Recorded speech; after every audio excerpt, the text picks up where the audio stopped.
Hello guys, അപ്പോൾ ഇന്നലെ വണ്ടിയുടെ ചെയിനൊന്ന് തെറ്റി. അപ്പം നമ്മൾ ഇന്നലെ അത് വണ്ടി അവിടെ വെച്ച് നാളെ കാലത്ത് ഒന്ന് റെഡിയാക്കുന്ന രീതിക്ക് ഇന്ന് പോയി. അവിടെ ഇന്ന് മനസ്സിലാക്കിയ കാര്യം വെച്ചാൽ കുറേ കൂട്ടുകാരന്മാരുണ്ട്, ഒന്നും കാര്യമില്ല.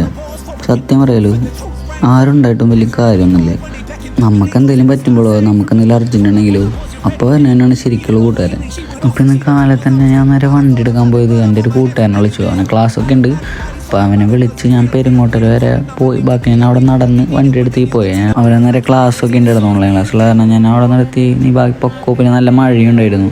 അപ്പോൾ അവൻ ലേറ്റ് ആവണമെന്ന് വെച്ചിട്ട് അവനെ വിട്ട് ലേറ്റ് ആക്കണമെന്ന് വെച്ചിട്ട് അവനെ നേരെ വിട്ടു. പിന്നെ അവിടെ എത്തി കൂട്ടുകാരന്മാരെല്ലാവരും വിളിച്ചു. ആരുമില്ല, എല്ലാവർക്കും ഓരോരോ തിരക്ക്. സൺഡേ ആണ്, വർക്കൊക്കെ കഴിഞ്ഞിട്ട് ഇന്നൊരു ദിവസം ഉറങ്ങാൻ കിട്ടുന്ന സമയം. പിന്നെ വണ്ടിയിൽ പെട്രോളില്ല, ഇതാണെന്നൊക്കെ പറഞ്ഞു. പിന്നെ വേറെ ആരെങ്കിലും വിളിക്കാമെന്നില്ല. നമ്മളൊരു അനിയച്ചക്കനുണ്ട്, അവനെ വിളിച്ച് കഴിഞ്ഞാൽ എപ്പോഴും വരാറുണ്ട്. വണ്ടി ഉണ്ടെങ്കിൽ എപ്പോഴും എന്തായാലും വരാറുണ്ട്. ഒരു സ്പാനറിൻ്റെ കാര്യം ഉണ്ടെന്നുള്ളൂ.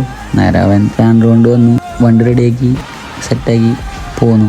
ഇതാണ് ഞാൻ പറയുന്നത്, നമ്മളെപ്പോഴും നമ്മുടെ കൂട്ടുകാരന്മാരെ എത്ര വലുതാണ് പറഞ്ഞ് കൊണ്ടുവന്നിട്ടൊരു കാര്യമില്ല. അതെല്ലാവരും മനസ്സിലാക്കുക. നമുക്ക് നമ്മൾ മാത്രമേ ഉണ്ടാവുള്ളൂ, വേറെ ആരും ഉണ്ടാവില്ല. അപ്പോൾ ഓക്കെ ഗൈസ്, ബൈ.